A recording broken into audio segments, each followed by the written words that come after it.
आधीच्या काळात इंडियन क्रिकेटमध्ये असं होतं, की सचिन आउट झाला, की सगळी मॅच संपायची. म्हणजे ज्यावेळी कधी भारतीय संघ चेस करायचा धावसंख्या, त्यावेळी सचिन आउट झाला, की सगळे आउट व्हायचे आणि मग ती मॅच इथेच संपायची. लोकं टीव्ही बंद करून उठून पण जायचे.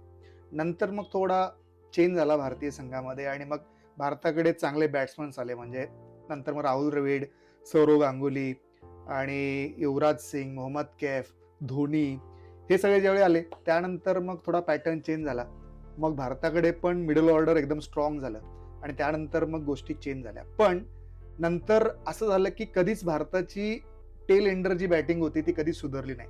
म्हणजे नेहमी मला वाटायचं, की जसं ऑस्ट्रेलियाची बॅटिंग होती, म्हणजे ऑस्ट्रेलियाचा सगळा जो काही बॅटिंगचा स्लॉट होता, तो अगदी 11व्या बॅट्समनपर्यंत ते बॅटिंग करायचे. म्हणजे त्यांचे टेल एंडर म्हणजे बॉलर सुद्धा शतक करायचे. सांगायचं झालं तर ब्रेटलीनं सुद्धा एकदा 6 मारून मॅच जिंकवली होती बालाजीला आणि गिलेस्पीनं सुद्धा एकदा द्विशतक मारलं होतं.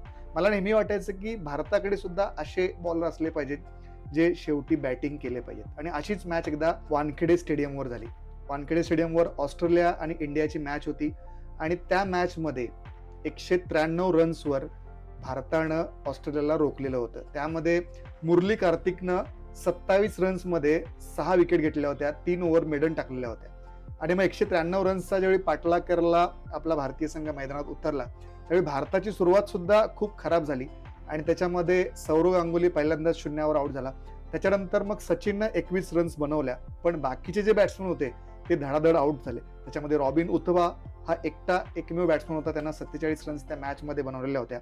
बाकी युवराज सिंग आणि दिनेश कार्तिक, महेंद्रसिंग धोनी, इरफान पठाण हे लागोपाठ आउट झाले आणि त्याच्यामुळे भारताची सुद्धा अवस्था 64 वर 6 विकेट इतकी झाली. सगळे मैदानातले जे काही प्रेक्षक होते ते उठून जाऊ लागले, कारण त्यांना वाटलं की भारत ही आरामात मॅच हरेल.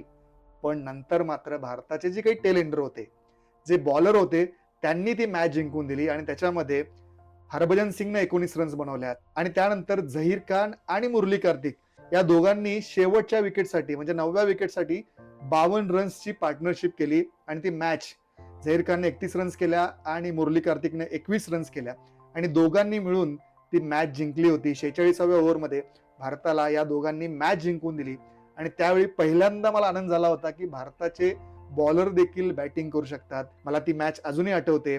तुम्हाला पण ती मॅच जर आठवत असतील, जर तुम्ही ती मॅच लाईव्ह पाहिली असेल, तर नक्की कमेंट करून सांगा आणि तुमच्या त्या मॅच बद्दलच्या काय प्रतिक्रिया आहेत त्या पण कमेंट करून सांगू शकता.